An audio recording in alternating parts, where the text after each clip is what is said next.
Way back in 2016, I started my first tiny business writing resumes for other people. I handled everything from sales, marketing, management, and onboarding new customers. But I cared about my product so much because I was the one writing these resumes that I soon hit my magic number of $10,000 a month, thanks to a steady stream of referrals. I didn't have any marketing budget. In fact, I'd actually change my shirt depending on what role I was doing. Sales Nick, marketing Nick, customer service Nick. But this point in my life was chaos. And this is where most small businesses stop. I refer to it as hitting your personal capacity. Once you're tapped out, so is your small business. Try and move beyond this limit will just cause pain and misery. This video will show you how to move past your personal capacity, which is kind of a big deal if you're trying to grow your business. And if you haven't yet, don't forget to click like and subscribe. I promise if you watch to the end, I will save you years of pain, because I know your ambition's not going to stop when you run out of personal capacity. Okay, here we go. Oh, and for the skeptics out there, it's not as simple as hiring another person, because as my small business grew, I hired another freelancer who I thought was going to save my life.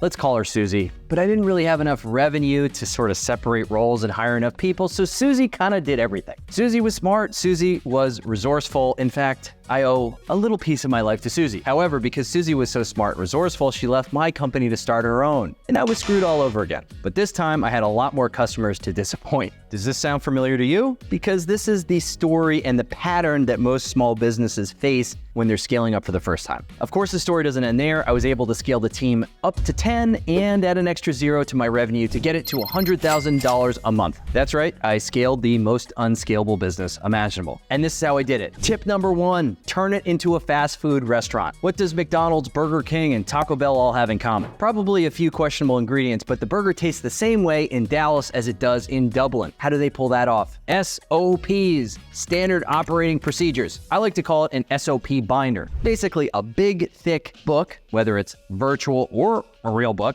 that you write down all of the steps verbatim that everyone on your team performs. Here's how you build your own SOP binder. Number 1, define each process. You can do this by defining it yourself or collaborating with a team member. Number 2, explain the quality in which each task must be performed. Scale from 1 to 10. Details, details, details. Number 3, actually onboard everyone with the SOP binder. Number 4, that scoring system again. Make sure that you're actually scoring your team members on the system that you've created, not on some whim or how you're feeling today. Stick to the system. Create frequent checkpoints to score team members against this system. Managers that are fuming with frustration really lack a system. So if you're running around like crazy doing everything yourself, you need an SOP binder. Why would you want to manage people when you could manage a system that manages people? I know. Tip number 2, streamline the high-risk headaches. And that's payments, the secret high-importance time waster. Until you've grown to the point of having a skilled finance manager or a CFO, well, you're going to have to figure this out on your own. Because, well, you're the one in charge of the cash going in and out of the business. Let's take a simple example. Let's pretend you're a skateboard manufacturer with an e-commerce storefront, and you've got suppliers out in San Jose, California, and you've got a vendor in beautiful Hoboken, New Jersey. The wood supplier out in San Jose takes checks because, well, they've been doing it that way forever. And the factory that you white label that sands the decks and makes them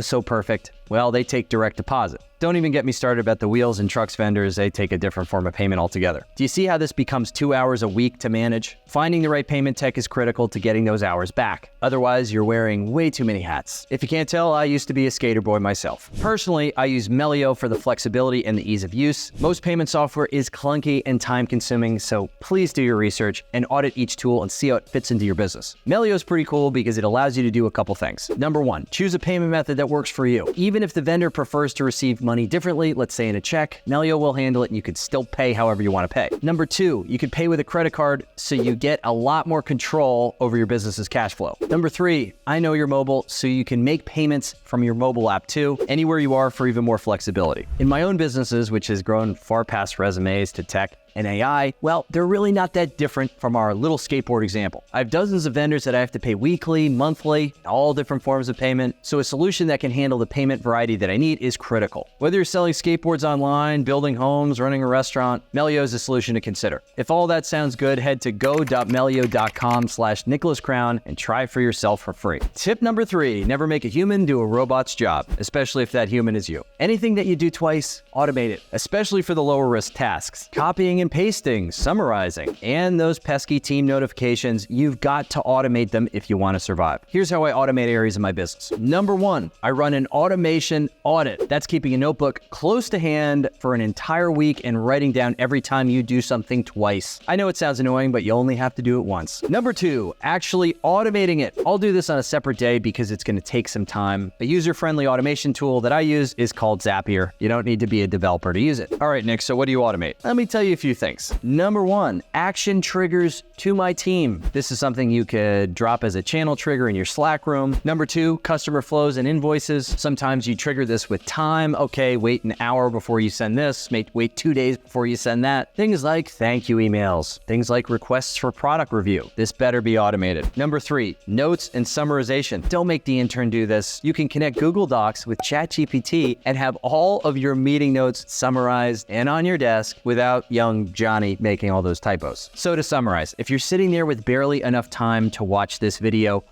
you need to build some SOPs, you need to find a payment solution, and you need to get automating. All the software I mentioned is outlined in the video description, so check it out. Oh, and getting this right will drastically improve your quality of life and probably add an extra few zeros to your bank account as well. See you next time.